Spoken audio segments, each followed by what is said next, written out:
Right, I'm going for question 4. There's 3 and 4. They're both of the same sort of variety, same sort of quality. It's word storyline and form simultaneous equations out. And I just fancy the coffee and the hot chocolate.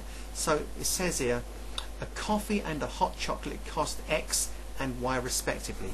This is right up here somewhere. So coffee is the X and hot chocky equals the Y. Okay, that's in pounds, by the way. I'm sure you can read this perfectly. That's meant to say chocky with a Y on the end of it. That's meant to say equals, and of course this is in pounds. It says so.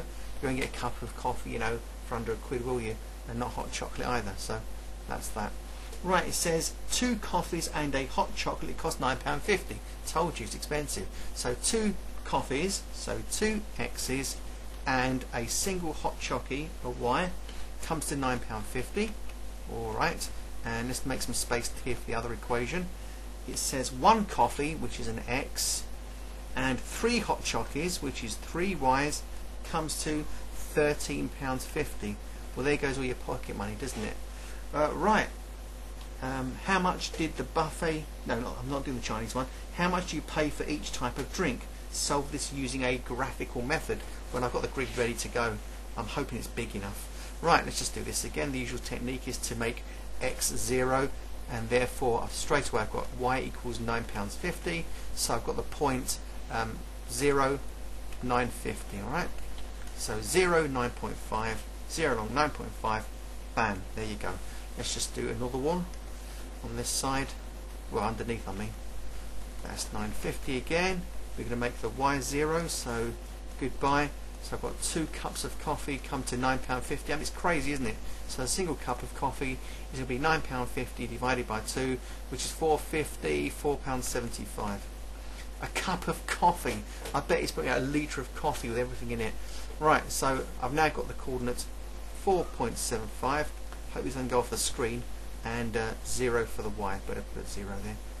Okay, so £4.75, £4. Oh, hard to see that. Between £4.50 and £5. I'm going to plant it right there, and that's your first equation. Let's stick it in blue. Right, from 9.50 right way through to, oh come on, right way through to 4.75. Let's leave it there. Again, I was quite happy I wasn't going to negative territory, because if you can buy something, you know, for the price of coffee, it won't cost minus £2.20 or something. You know, they won't pay you to drink their coffee. So I was quite happy that, you know, I didn't have to go into negative territory. Right, same again with the other equation.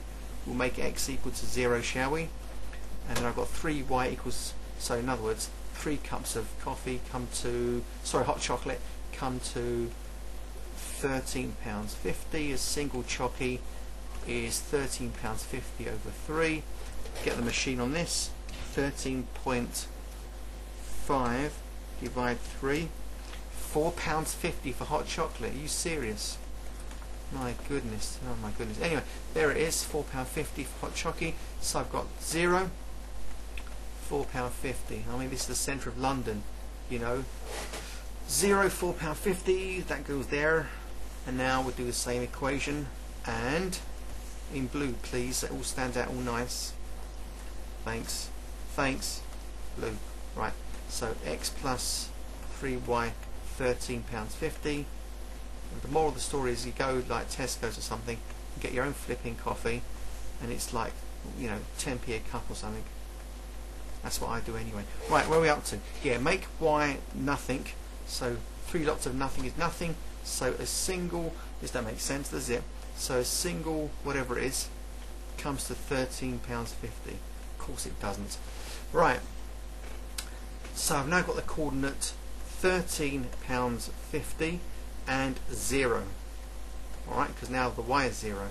It's not to say that the cost of coffee is £13.50, but if this equation comes to £13.50 and I've chosen to make the value of Y 0, X is £13.50. So let's just plot it. So I've got £13.50. Oh my goodness, I'm off the scale. There's 14. So I'm going to put a 14 there. I probably can't see it because my face is in the way. And that's £13.50 and 0 up right there. Now I'll stick this line right across it like that, and we'll make it happen. So bam, Right, come off the screen I'm sure, never mind. What have I got? Well, I've got a lovely little crossover bit, and that's not off the screen. If this is off the screen, I'm really sorry. Bad planning or whatever, accuse me, I don't care. Right, let's just read off, show the examiner what our brain did. Right, what we did was, we came down here, sort of, and did that. So I'll make that £3 for X, and I'll make that £3.50 for Y. Stick a little arrow in it, so it looks good, and that's that. So I'm going to say X, which is, this is the X-axis obviously, X, in other words, the coffee, comes to £3 exactly, and Y, there it is right there, which is the hot chocolate, spelt like that, hot chocky, and that comes to £3.50. Right, since we're talking money, don't go 3.5 and lose your quality of communication, quality of written communication mark, the QWC mark, 50, right? It's money, it's got to put a naught on it. That's it, it's a standalone question. I'm sort of happy with the way it worked out. Sorry it came off the scale. Maybe I could have moved this scale to the left a little bit, but you just don't know how it's going to work out really. Remember, all these videos are unplanned, almost all of them are unplanned, apart from some of the really tricky stuff, which I have to try first. Right, so that's that. So if you want to go and buy a cup of coffee, it costs you £3. If you want to buy a hot chocolate as well, just to down it, because you liked it, the experience, it costs you £3.50. One of each is going to cost you £6.50, and that's a complete waste of money. But it gets your grade B or A maths if you want to do this. Certainly this is grade B mathematics, playing with simultaneous equations, and with word stories that generate these simultaneous equations, it's even tougher. It won't go to grade A though, because there's nothing too challenging. But there it is, grade B simultaneous equations done in terms of solving it using graphs. So I'll catch you a little bit later.